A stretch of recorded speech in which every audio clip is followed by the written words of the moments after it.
चुनाव संपन्न हुए, मगर ये चुनाव एक मामले में इस देश के अद्भुत चुनाव थे। सामान्यतः चुनाव होते हैं, चुनाव परिणाम के दिन एक पार्टी के कार्यालय में मिठाई बंटती है, धूम धड़ाका होता है, दिवाली होती है, और दूसरे की जगह गलियारे खाली नजर आते हैं। मगर ये चुनाव एक ऐसे चुनाव थे महोदय जहां दोनों जगह मिठाई बंट रही थी, दोनों जगह पटाखे छूट रहे थे, भाजपा कार्यालय में भी और कांग्रेस कार्यालय में भी। ऐसा क्यों हो रहा था? हमें तो स्पष्ट बहुमत मिला, लगातार तीसरी बार सरकार बनाई, मगर वहां पर तालियां क्यों बज रही थी महोदय? मैं याद दिलाना चाहता हूं, जो थर्ड अटेम्प्ट में 3 डिजिट की संख्या नहीं प्राप्त कर पाए, चुनाव के बाद उनके चेहरे की चमक देखिए, उनकी आवाज की खनक देखिए, उनके जलवे में धमक देखिए। ऐसा लगता है कि जैसे उन्होंने बहुत बड़ी उपलब्धि हासिल कर ली हो। उसका कारण यह है महोदय कि एक बच्चा होता है जो टॉपर होता है, जिसे डिस्टिंक्शन मार्क्स मिलने थे, वो फर्स्ट डिवीजन मार्क्स पाए तो उसके चेहरे पे वो खुशी नहीं होती है, और धड़ाधड़ फेल होने वाला बच्चा ग्रेस मार्क्स पा के अगर थर्ड डिवीजन पास हो जाए तो उसके चेहरे पे बहुत खुशी होती है।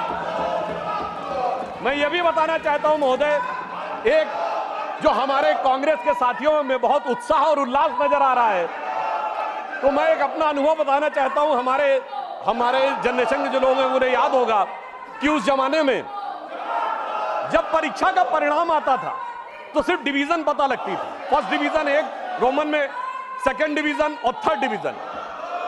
एक हम लोगों के मोहल्ले में सज्जन थे, वो थर्ड डिवीजन पास हुए, एक लड़का, और एक फर्स्ट डिवीजन पास हुआ। फर्स्ट डिवीजन वाला मेरिट एक्सपेक्ट कर रहा था, तो फर्स्ट डिवीजन वाले के यहाँ खुशी नहीं थी, तो दूसरे ने पूछा, भाई तुम थर्ड डिवीजन पास हुए हो तो तुम्हारे अंदर खुशी क्यों है, इतनी खुशी क्यों है? तो जानते थर्ड डिवीजन वाले ने क्या जवाब दिया?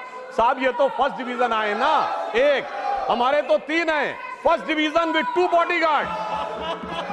तो ये हमारे सहयोगी फर्स्ट डिवीजन विद 2 बॉडीगार्ड्स का जो उल्लास मना रहे हैं, उनके लिए मैं बताना चाहता हूं कि वस्तु स्थिति यह है कि 3 साल मिलाकर 42, 44, 52 और 99 मिलाकर इनके उतने नहीं है जितने अकेले भारतीय जनता पार्टी के 240। मैं ये भी याद दिलाना चाहता हूं, 1984 के बाद से आज तक 40 साल में कभी कांग्रेस को 240 सीटें नहीं मिली हैं।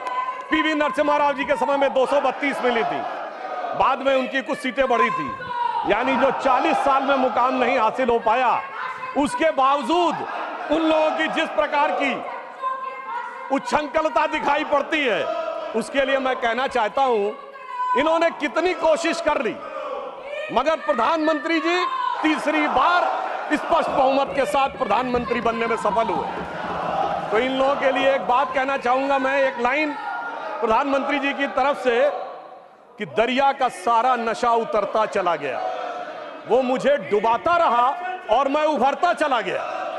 दरिया का सारा नशा उतरता चला गया, वो मुझे डुबाता रहा और मैं उभरता चला गया।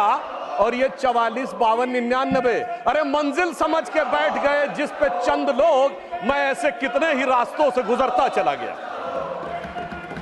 राष्ट्रपति महोदया ने बिंदु क्रमांक 3 में एक और बात स्पष्ट की कि 60 साल के बाद एक ऐसा मौका आया है जब लगातार तीसरी बार किसी प्रधानमंत्री को बहुमत प्राप्त करके जनता ने आशीर्वाद देकर सदन में भेजा हो।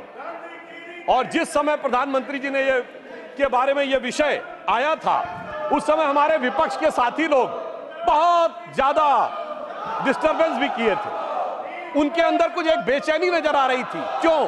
क्योंकि मोदी जी ने लगातार 3 बार स्पष्ट बहुमत प्राप्त करके वो कार्य किया है जो पंडित जवाहरलाल नेहरू जी के रिकॉर्ड की बराबरी कर ली।